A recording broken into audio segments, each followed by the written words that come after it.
Most people remember names like Nostalgia Critic and AVGN when discussing the most iconic online reviewers of the late 2000s and early 2010s, but a name often forgotten in this discussion is Linkara. This lover of Power Rangers and comic books was once a prominent name on YouTube, having gone so far as to create a feature-length film based on his show Atop the Fourth Wall. But possibly more notable than this content was when he was mocked on sites such as 4chan and Kiwi Farms for being a lolcow, due to his own comic that critics have put on the same tier as Sonichu, along with finding his old adult lewd account where he looked at smut material relating to the Muppets and the green M&M lady. And who could forget his rage when fans simply asked when the next Power Rangers review would be out on his channel. The videos are done when they're done, and will be released when they're done. Despite a plethora of material to cover, with him even being goofed on by the creator of the popular show Smiling Friends, surprisingly no YouTuber has made an in-depth video explaining the lore around this odd individual. Because of this, I decided it would be a good time to uncover the forgotten tale of this relic of a bygone internet era.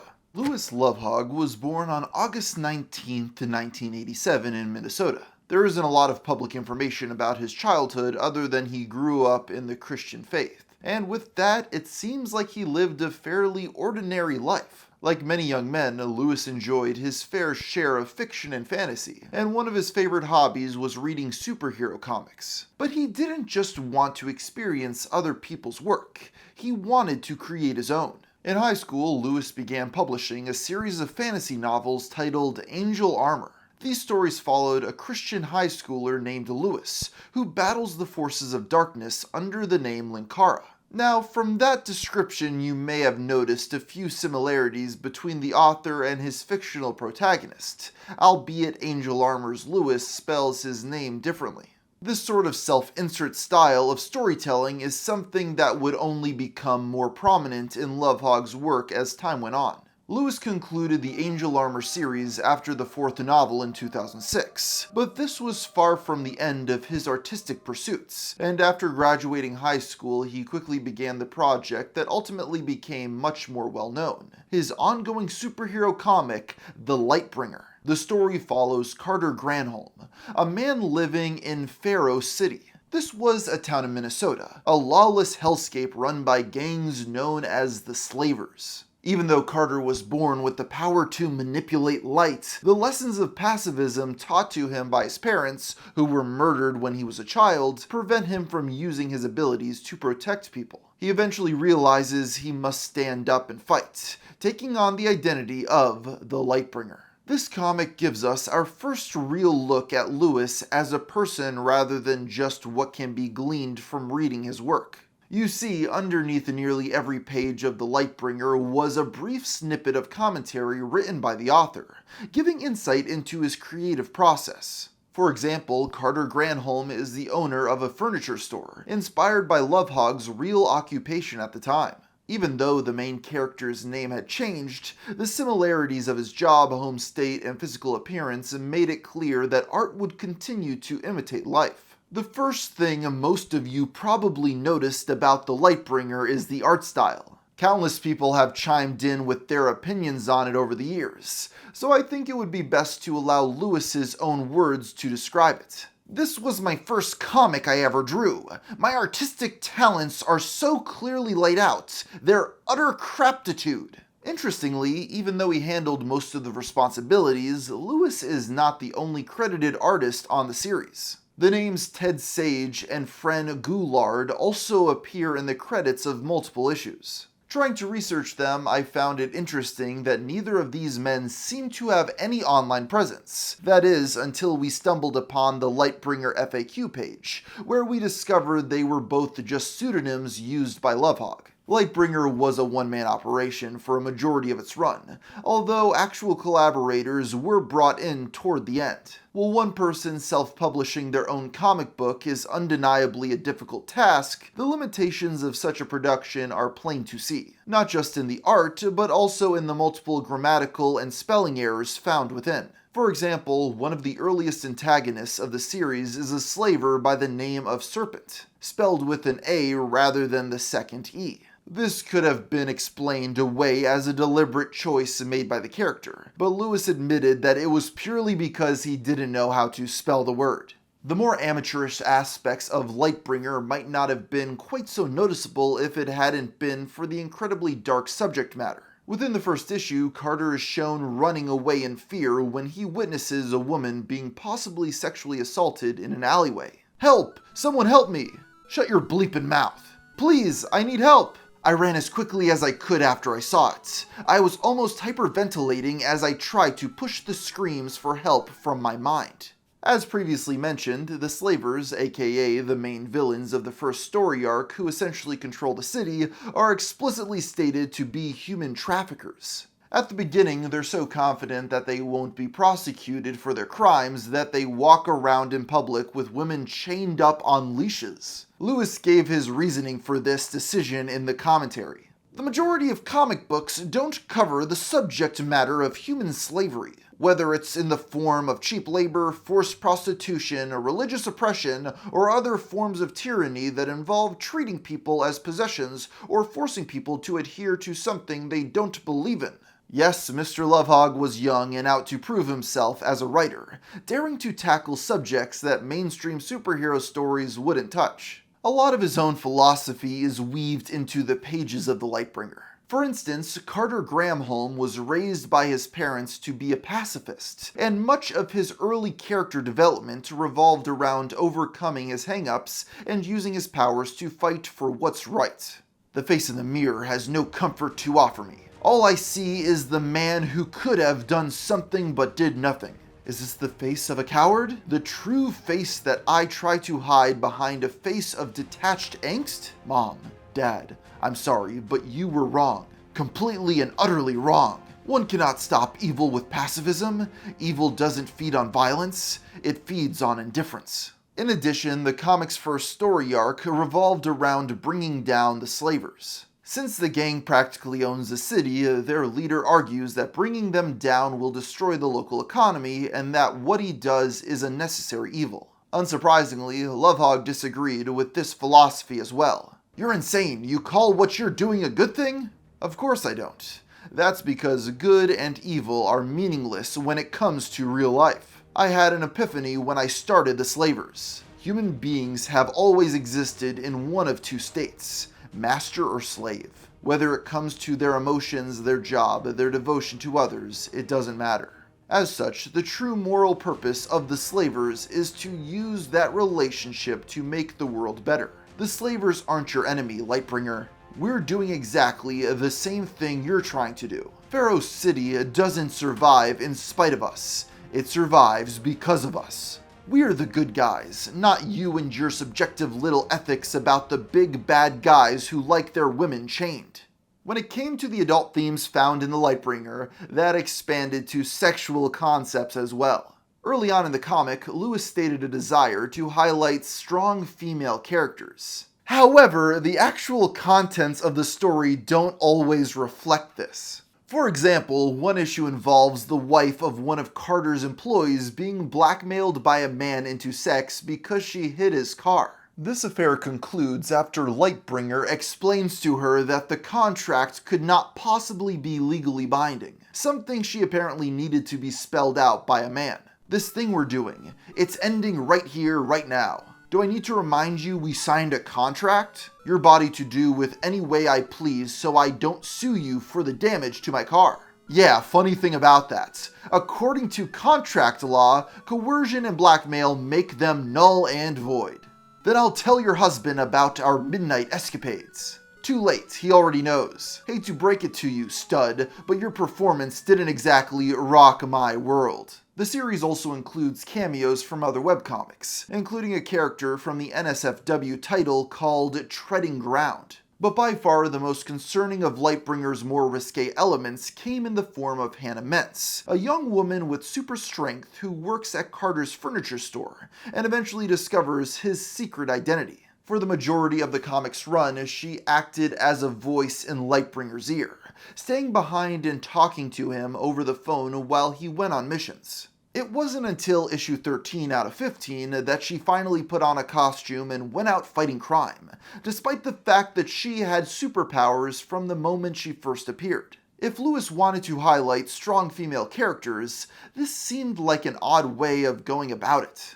Even stranger, Hannah was established to be 17 years old when she was first introduced. While showcasing a piece of fan art of the character, though, Lovehog made an eyebrow-raising remark in the commentary. This pic features Hannah in much hotness. Of course, this forces me then to accelerate my plan of making her 18 because otherwise I'm kind of a perv for thinking like that about a 17-year-old. And if you think it's weirder that I think this way about a fictional character, obviously somebody hasn't read up on any And if you think it's weirder that I think this way about a fictional character, obviously somebody hasn't read up on any philosophical writings about whether or not fictional characters are real or not. I personally think they are just as real as you and me. Discuss. Anyway, if Hannah wasn't going out fighting crime alongside Lightbringer, what exactly was her role in the comic? Well, her first major story arc involved her purchasing a breast enlargement machine online. Again, I have to reiterate that at this point in the lore, she is still underage and was stated to be so multiple times. There is some discussion about whether or not she should go through with using it, but thankfully the minor doesn't get the chance, since the device is stolen by a villain called the Smiling Man, due to containing energy that allows him to perform some sort of poorly explained comic book science. As a side note, this evil plan also leads to Lightbringer tauntingly referring to the Smiling Man as the Smiling Transsexual. One other aspect of the Lightbringer worth touching on is the fact that it frequently made reference to other superheroes. Lewis made no secret about the fact that he had been inspired by other sources. Not only were Lightbringer's powers similar to those of DC's Green Lantern, but Carter's backstory was a clear homage to Batman. Some have called these rip-offs, but given the sheer amount of overt references to other properties made within the pages of Lightbringer, it seems more likely the parallels were being made intentionally. A major aspect of Lightbringer's character is that he is a comic book fan, adding more fuel to the idea that he is just a self-insert for Lewis. There are multiple scenes of him discussing the philosophies of various superheroes, including one in which he basically just reviews the iconic series Watchmen. It seemed like even this early in his online career, Lewis was already finding his calling. While the Lightbringer ended in September of 2012 after 15 issues, Lovehog had already moved on to his next big project several years earlier. As it turns out, back towards the beginning of his comic series, he had become the fan of sites such as the Agony Booth and Jabutu, which had become well known for their movie reviews in which they recapped the plot of films using text while intermittently cracking their own critiques and jokes. Lewis decided to do the same for comic books, and he posted a review for Young Blood #1 in his blog on February 19th, 2007. His writing style was pretty much fully formed from the very beginning, as he provided a full recap of the comic story while intermixing it with his own criticisms and witty remarks. It's here we can see many of Lewis's preferences laid out plainly for the first time, namely his distaste for overly violent superheroes who are willing to kill their enemies, and his objections to women being drawn overly sexual. Lewis continued posting these text reviews for the rest of the year, averaging roughly one per month. Production didn't truly ramp up until 2008 though, when he officially coined the name Atop the Fourth Wall for this series. It would still take a few months for his online career to truly begin to take shape. You see, in addition to the blogs that had inspired his online writings, Lewis's time on the internet also drew him to the website That Guy with the Glasses, later known as Channel Awesome, where he became a fan of its creator, Doug Walker. Among the many shows hosted on this site was Ask That Guy with the Glasses, a series in which Walker, playing an exaggerated character, answers questions from his audience. At the end of one of these episodes, Doug turned the tables and asked a series of his own questions which viewers were tasked to answer in their own video responses. The best of these would be featured on the site. Among the many entrants of the competition was none other than Lewis Lovehog. Oh, Joe Lontrue. Hello and welcome to Ask That Guy with the Hat. Not only was this Lewis's first video project, but it also was the first time being featured on That Guy with the Glasses, and it appeared to ignite a fire within him. Later that same month, on October 30th, 2008, he uploaded the first episode of Atop the Fourth Wall. This was a review of Spider-Man number 56, part of the character's infamous Clone Saga storyline, which he had already been covering within the text recaps. Happy Halloween, everyone! I decided that for this recap, the only way to do it justice was by video. Plus, I wanted to experiment around with a different format than just the text recaps. As such, let's dig into Adjectiveless Spider-Man number 56, part 3 of Smoke and Mirrors. The format of these videos were essentially identical to what was already being published on his blog. They were also very similar to what Doug Walker had been doing as the Nostalgia Critic. Lewis simply sat in front of the camera, detailing the plot of the story he was covering from beginning to end while occasionally tossing in his own jokes and criticism. At first, these videos were simply his own personal projects that he uploaded to his website. But everything changed later in 2008 when That Guy with the Glasses announced that they were looking for new talent. Lewis submitted his videos to the site's manager, Mike Michaud, who agreed to give him a trial period. Well, the general consensus seems to be that Michaud did this because he was impressed with Lovehog's talent. There are some detractors who claim he was only given the chance because That Guy with the Glasses needed someone to review comic books instead of just movies and video games to add variety. Regardless, after these early episodes went live on the sites, they received a positive enough reception for Lewis to be brought on as a full-time contributor. Of course, he would need a new name.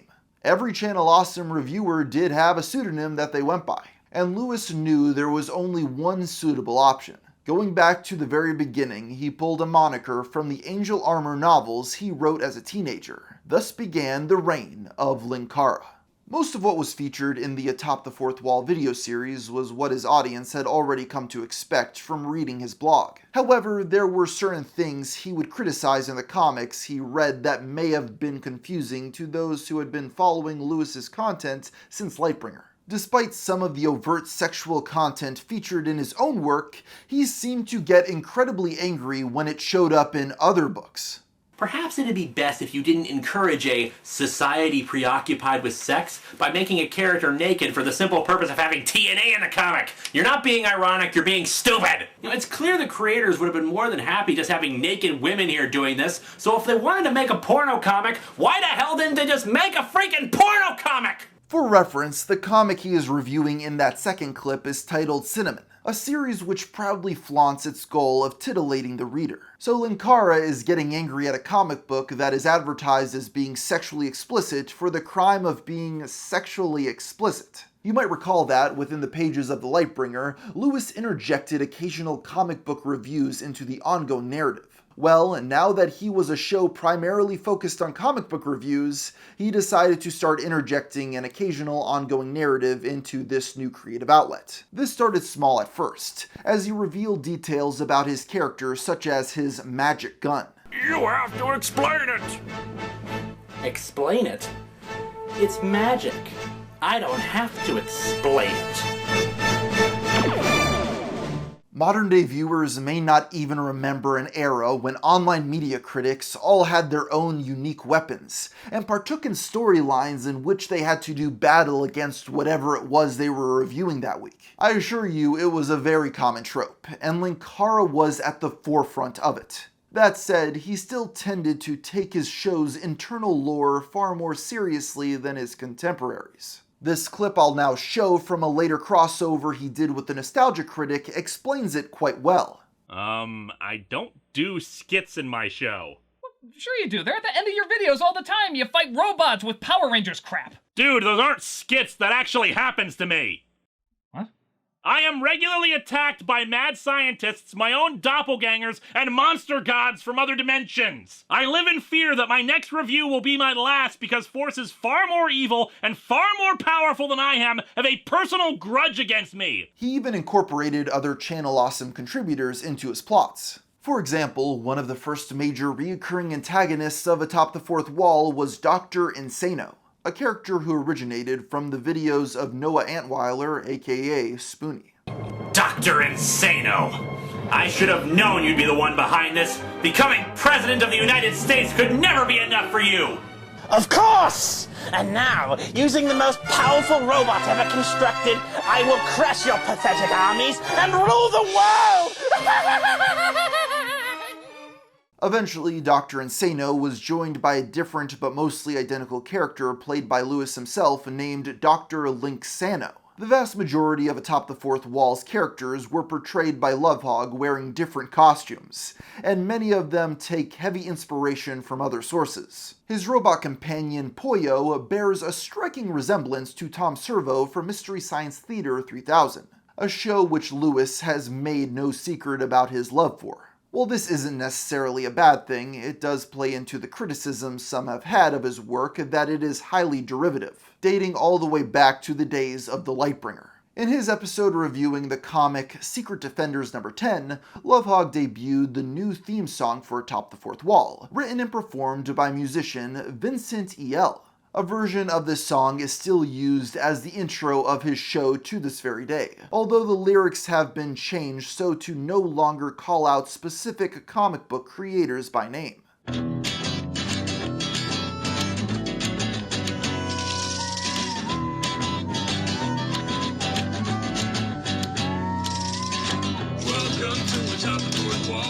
As time went on, Lewis expanded his repertoire of shows beyond just Atop the Fourth Wall. Outside of comics, he also had a deep appreciation for the Power Rangers franchise, inspiring him to create History of the Power Rangers. In this series, he broke down the plots of each era of the show, dissecting the characters and exploring their arcs across the seasons. For the most part, his fans enjoyed these videos, but there were some who maybe enjoyed it a little too much. During a particularly long gap between uploads, viewers began inundating Lovehog with comments asking when the next installment would be. This was obviously very frustrating to him, as he began the next episode with a rant that now lives in infamy. I attended Power Morphicon, FallCon, did a very complicated ending to an episode of Atop the Fourth Wall, released additional videos in October beyond my regular workload, did my regular workload, which consists of an episode of Atop the Fourth Wall every week despite conventions and other difficulties, one of those difficulties being moving into an apartment. This tirade, which was later edited out of the publicly available video on Linkara's channel, has since been dubbed the Power Rangers rant by those who enjoy poking fun at the comic book reviewer. The fact that he dedicated nearly 4 straight minutes of his video going off on people who were simply trying to engage with his content was a hilarious concept to many onlookers. In fact, it inspired Rocco from the channel Mega64 to create his own parody series dubbed History of Volted Vengers, in which every video consisted of him angrily ranting about why there had not been any new videos while never actually reviewing the show. Let me say this once again. History of Voltage Vengers has no set schedule. The videos will be done when they're done. This was the first time in which Linkara had caught the attention of people beyond his core fanbase on Channel Awesome. While he didn't respond publicly to the jokes being made at his expense, the fact that he made the Power Rangers rant in the first place told people all they needed to know. Clearly, Lewis was someone who took himself and his work very seriously, and eventually even more events would take place to corroborate this assumption. On May 16, 2013, Lewis posted a video entitled, "Special, please let the ads play," to his YouTube channel. Lately, many people have been using ad blockers that prevent them from seeing the advertisements in blip videos, including my own. Furthermore, those of you who use ad blockers may have seen this message pop up, making you wait 90 seconds for our content to begin. And furthermore, several people are upset about this. Now, Linkara was hardly alone in this sentiment expressed here. This was an era in which many online content creators were asking their audience to turn off that pesky ad block. But it was still a very contentious topic, and the like-to-dislike ratio on this upload is plain to see. On top of this, asking people to turn off ad block simply doesn't work. The upload did nothing to help Lovehog's standing with those who were already predisposed to dislike him, and the mockery would only continue to get worse. In June of 2014, someone on 4chan's Comics and Cartoons board posted a caricature of Linkara to mock him for his perceived smug attitude. In response, an anonymous user who claimed to have worked for Channel Awesome in the past told a story about a couple experiences he had with the comic book reviewer. At a con talking with fellow employee about girl I liked at time who also happened to be an employee. Lewis comes up and hovers. He does this a lot. He'll stand by a conversation but not engage. After a while, he finally chimes in. Lewis: "You know, you shouldn't objectify women like that." Me: "I'm not." Lewis: "Then why are you talking about her?" Me: "Because she's employed and I don't know our policy for that." Lewis: "Well, perhaps we'd need a tighter policy for those of us who would try to objectify our staff openly." Me: "Lewis, chill. Friend." Lewis: "For f***'s sake." Lewis: "I'm just saying, maybe we shouldn't make the woman feel uncomfortable. Maybe we should be a little more enlightened about this." Okay, one more story. For context, they were filming for a Channel Awesome movie at the time. Lewis is doing lines for the hotel scene. Everyone wants to go to bed. Brad, another contributor, keeps joking that we should slip out the door and go chill at the hotel bar as the camera isn't even on us at the time, and we've done our scenes. Head to the door. Lewis: Stop. Brad: "What?" Lewis: Do you realize we're on a set here?" Brad: "Yup." Brad leaves. Standing there about to head to the door as well, Lewis goes apeshit. Lewis: "It's unprofessional to just leave another actor to do his scene alone. You're being unbelievably rude." Me: "Sorry, dude, but my scenes are done and I'm tired. I'm going to go downstairs." Lewis: "Very well, but I warn you not to tip the scales too much." Head down to the bar, chilling with people down there for a while. Doug comes down. Doug: "Look, I'm only coming down because Lewis wants me to, well, I don't really know. I guess just talk to you." Brad: "Oh, for fuck's sake." Doug: "Yeah, look, just stay for his scenes, and if he asks, I yelled at both of you, okay?" Me: "Yup." Walking back to the room, Lewis is standing outside our f***ing door. Lewis: "So, did you learn your lesson?" I start cracking up and have to leave. Hear Brad just ripping into him before leaving. Still hear Lewis outside door muttering, "Uncivilized, pathetic." He's butthurt for the next 3 days. In fairness, it's hard to confirm this story since we still don't know who exactly posted it, but it fell in line with most people's view of Linkara. On top of this, not a single person has ever come out to deny it happening. When a fan inquired about the situation on Twitter, Lewis stated himself, "Not a clue. It's certainly possible I was just in a weird mood and acting weird, but I cannot recall it specifically. I can infer from this tweet that if he doesn't remember if this happened, it means he did things like this so often that he forgot this particular instance." Regardless of its veracity, the story still spread across the internet and turned Linkara into a meme yet again. Speaking of Linkara memes, on July 15th, 2014, the Nostalgia Critic's review of Blood Rain was posted to Channel Awesome. What needs to be understood is that this particular movie came from the infamous German filmmaker Uwe Boll. Whenever a Boll movie was discussed on the Critic show,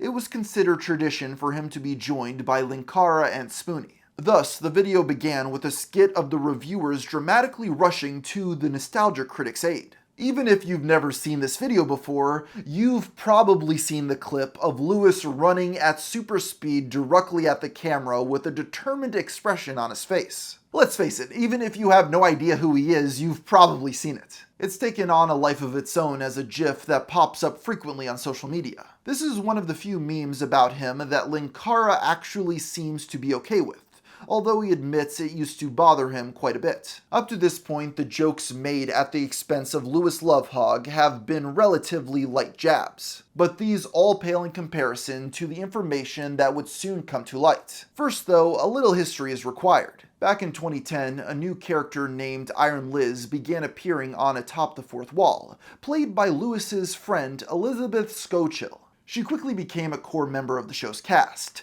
even filling in for Linkara when he was kidnapped by the intergalactic supervillain Lord Vice. She also ran her own blog known as The Foundry, where she reviewed tabletop RPGs. Outside the show, the two dated for a brief period of time before splitting in 2011. Liz mostly stepped away from the limelight after this, choosing instead to focus on college, but she made it clear that there was no ill will between her and Lewis at the time. Skipping forward to 2014, Liz did a live stream interview with an ex-Channel Awesome contributor named Lordcat. Unfortunately, the video has since been deleted, and there doesn't seem to be any archive of it, but the most relevant information that's been retained is that she revealed herself to be a transgender woman. Linkara detractors had a field day with this news. Some of them had long suspected it to be true, but now that Liz had confirmed it, they used it as a free pass to call Lewis gay. For his part, the comic critic allegedly stated, "Liz has always been a woman. The fact that she had a man's body doesn't matter. I am straight." I have to clarify, though, that the only place I've seen this quote written is on the troll-created website Encyclopedia Dramatica, with no citation as to where it came from, so take it with a grain of salt. I also want to make it clear before going any further that I'm not here to judge the man's sexual preferences, and his dating life is nobody's business but his own. However, the people who delighted in bullying the online critic over this did not agree with this sentiment, and soon another bombshell would drop that they would view as further confirmation of their belief that he was, in fact, a homosexual. In early 2015, users of 4chan's TV board were searching for an old Linkara video that one of their users vaguely remembered from years past. While they didn't find what they were looking for, they ended up discovering something shocking: Lewis's supposed decade-old accounts on porn forums. It wasn't hard to figure out it was him. Not only had he listed his real name, but in his bio he described himself as author and artist of the Lightbringer comic. He also included an ad for the book as his signature on one of the sites. As soon as this was discovered, 4chan users immediately set to work researching what Lewis had been cranking his love hog to. The following are samples of titles from works he had favorited on the site Literatica. Geriatric alpha male seduces father of two. A black man has an interesting experience. He/she seduces husband, then wife. He controls his sister, mother, neighbor, and a stranger. Veterans find a cute butt boy to reenact good times. And how could we possibly leave out lots of girls with cocks? There are two very strong running themes while looking through the screenshots salvaged from these accounts. One, Lewis's love of being dominated, and two, his interest in women with male genitalia.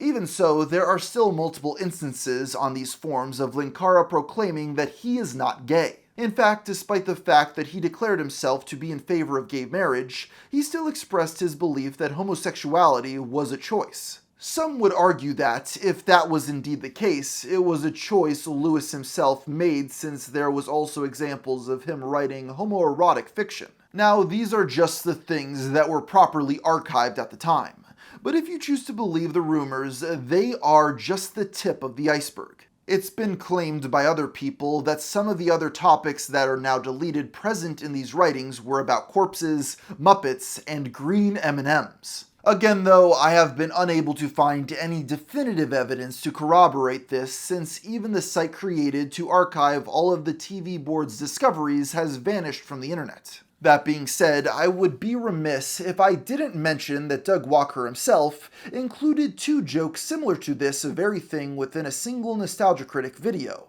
long before he could have possibly known about what Lewis was up to. Are you masturbating again? Mom! Just stop doing it to the pictures of the green M&M! It's unnatural! Go away, Mom! I should have known not to upset someone as powerful and handsome as you. Oh, Linkara, are you saying that I'm so physically attractive that I'm turning you gay right now?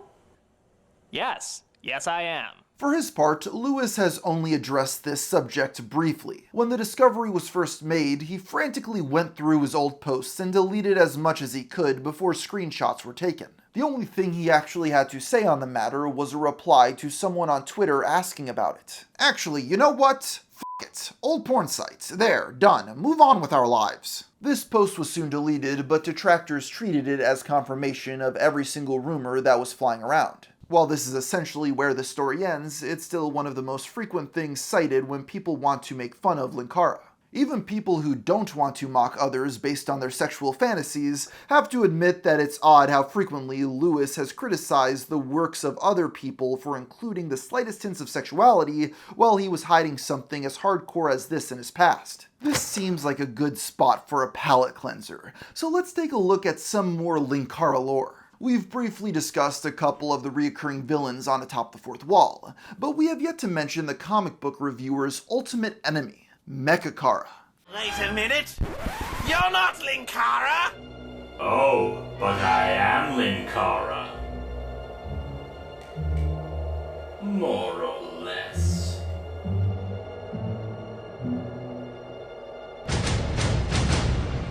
As the name implies, Linkara is an evil robot version of Linkara. That's a strong oversimplification, though. He's actually a version of his robot friend Pollo from an alternate universe where...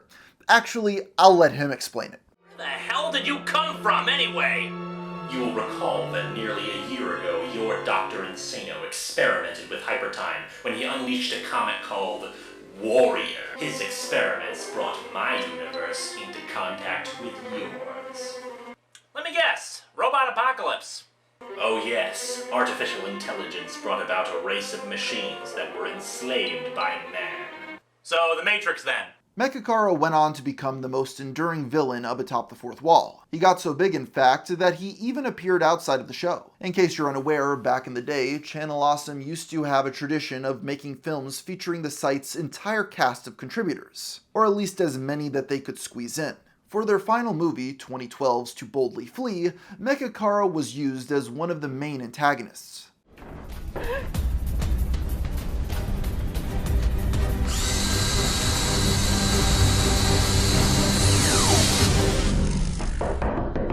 Nostalgic, Linkara, you know, there's a meeting downstairs and...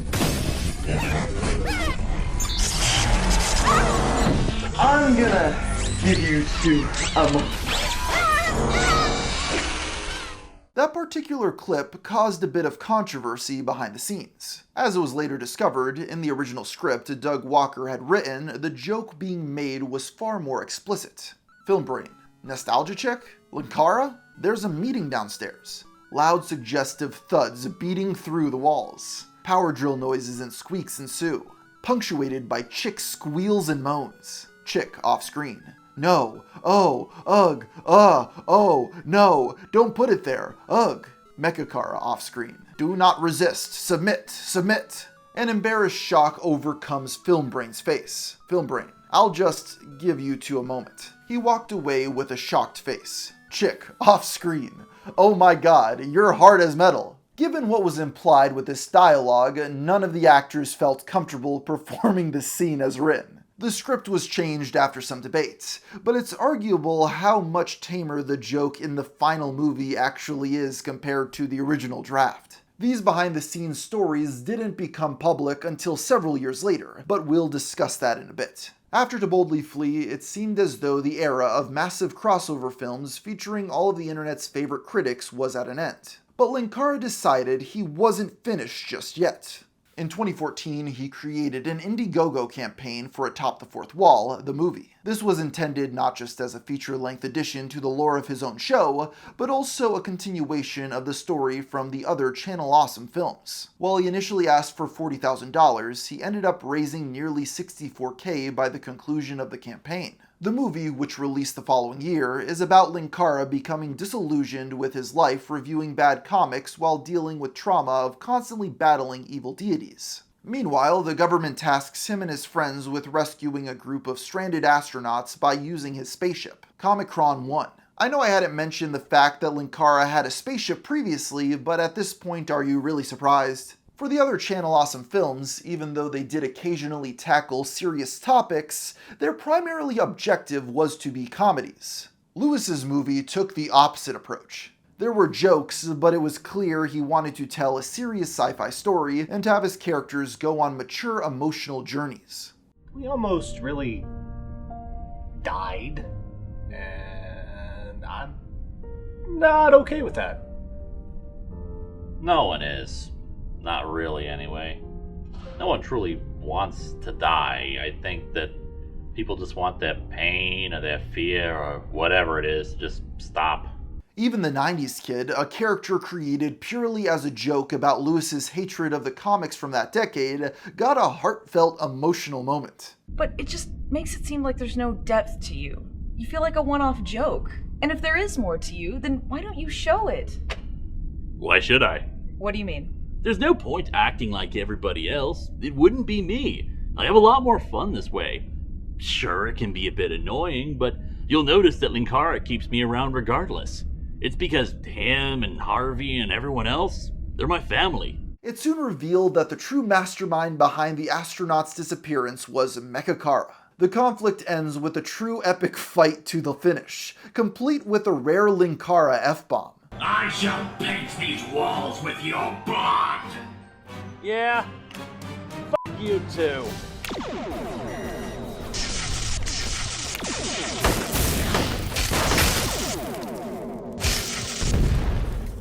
Atop the Fourth Wall, the movie has gone down as perhaps the most widely mocked production Lovehog has ever released. And while the writing plays a large part in that, it's also impossible to ignore the production design. Most of the film takes place either in his house, the Comic-Con 1 set that he had already been using for videos, or an empty warehouse. The special effects are mostly on the same level as what was seen in the average Atop the Fourth Wall episode as well. Mechakara's final form should speak for itself. This led many people to wonder, why did this movie cost $64,000? And if it did, where did all the money go? Well, in order to try and answer at least part of that question, we're going to have to talk about #ChangeTheChannel. In 2018, many Channel Awesome contributors, including Linkara, announced that they had decided to part ways with the site. This was accompanied by a massive Google Doc titled Not So Awesome, in which these online critics voiced all of their grievances with their former employer. The claims made in this document vary wildly in severity, so we'll just be focusing on what Lovehog had to say. According to him, the studio he had booked to shoot his movie charged $1,000 per day. Since he calculated they would need 10 days to complete the shoot, Lewis quickly realized that he would be spending a sixth of his budget purely on the location. While considering potential other options, he asked the higher-ups at Channel Awesome if he could use their studio space instead. This request was denied though, since they were concerned that it would interfere with filming Nostalgia Critic episodes, and they would need to have someone on set supervising the Atop the Fourth Wall crew. Lovehog described this reasoning as ridiculous and insulting, wondering why they couldn't simply film less intensive Nostalgia Critic episodes while he used the space. While there were so many people who took his side, detractors accused Lewis's complaints of being some of the pettiest of the entire Not So Awesome document. But this was far from the worst bit of controversy Linkara found himself in during the Change the Channel drama. As the feud continued swirling, Brad Jones, aka Cinema Snob, claimed to have been the victim of a swatting. Brad had been a fixture on Channel Awesome for a very long time, even acting in Atop the Fourth Wall, the movie, and was one of the few people to stay with the site after the mass exodus. Many of the creators behind the Not So Awesome document attempted to deny or downplay Brad's story. Among these people was Lewis, who stated on Tumblr that the alleged swatting was actually nothing more than a wellness check. He later took this a step further, taking a backhanded swing at Brad at the beginning of his review of Spider-Man Since Past in 2020. So let's dig into... Hang on. Hello? Uh-huh. Oh. Oh! He said that, huh? Wow, made that crap up too, huh? Okay.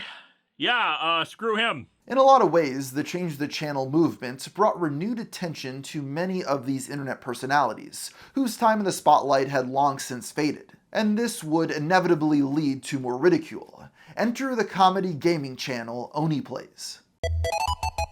Oni Plays! Watch out, dude. I have to say, I loved Linkara, right? I was watching various places, and I saw Linkara, the great Linkara. He did atop the fourth wall, and he talked about the famous Power Rangers rant, right? He said it'll be out when it's out, and we like that. It'll be out when it's out. Over the years, Linkara has been a consistent source of laughter for the Oni Plays boys. While Chris O'Neill, the channel's founder, insists that his appreciation for Lovehog's work is genuine, it seems as though the love does not go both ways. During a live stream in 2021, Lewis was asked what he thought about the jokes being made at his expense. Because I have zero desire to ever think about or talk about Oni Plays. I don't even know what that is. They are a YouTuber who is the one who constantly mocks me, makes fun of me, and apparently they do an impression of me that everyone loves. Everyone has to point out, wow, his impression of you is so accurate.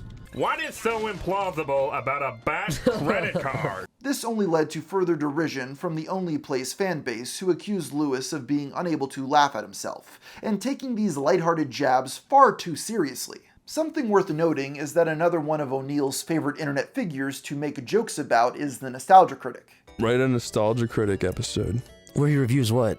Where he reviews... The Boy in the Striped Pajamas. Yeah, there you go. The other problem is that the film is very one-sided. One-sided? Unlike Lovehog, though, Walker decided to embrace it rather than fight it. How hypocritical would it be if I'm like, look at this person who doesn't appreciate my art, when I literally make a living mocking people's art? Like, how hypocritical would that be? But on top of that, it's just funny. After the Change the Channel controversy, a large portion of the internet turned against Doug and sided with people like Lewis. But now that they have seen how each of them responded to jokes being made at their expense, things have begun to turn in the opposite direction. Linkara is more of a punchline than ever before, whereas Nostalgia Critic is viewed in higher regard than he has been in years. Doug was even given the opportunity to cameo in the incredibly successful cartoon Smiling Friends, co-created by Oni Plays member Zach Hadel. But these were far from the only people poking fun at Linkara. In 2021, upon claiming that the property was technically in public domain, a publisher called Dark Gift Comics launched an Indiegogo campaign for the reboot of Lightbringer. Even more interesting than that was the person they announced would be writing it, the Great Iron Liz. What needs to be understood is that, in the years following their split, Lewis and Liz continued to drift apart further and further. She was a supporter of online movements like Gamergate and later Comicsgate, both of which he was staunchly opposed to. When he was informed on Twitter about what his ex was doing with his old characters, Lewis had this to say in response. Well, if it's the ex I'm thinking of, she was already a piece of shit, so that's not surprising. She is, or at least was, a massive Trump supporter, badmouthed my then-girlfriend, now wife, and associates with terrible people. No, we are not on good terms. Sadly, that seems to be the end of things for the former couple. Lewis has declined to comment further, and Liz has encouraged her fans to simply leave him alone. As for the Lightbringer reboot itself, the campaign was successful enough to get a second volume, although its impact doesn't seem to have spread beyond its original Indiegogo supporters. These days, Linkara continues doing pretty much what he has always done, sitting on the same couch, wearing the same fedora, and reviewing comics using the same format. His view counts are far from spectacular, but the fact that his core audience has stuck with him all these years and continued to support him on Patreon means he's probably making enough money to justify atop the fourth wall's continued existence. Whether or not you think the criticism towards him is justified, or if you think all the jokes being made at his expense are just bullying, it's difficult to deny that there is something comforting about the fact that Linkara's show has barely changed in almost 2 decades. Call him a relic of a bygone era if you want, but there's something nostalgic about going to the Atop the Fourth Wall YouTube channel and seeing that Lewis is still there doing what he does. Love him or hate him, he's consistent. Just don't ask him when the next History of Power Rangers episode is coming.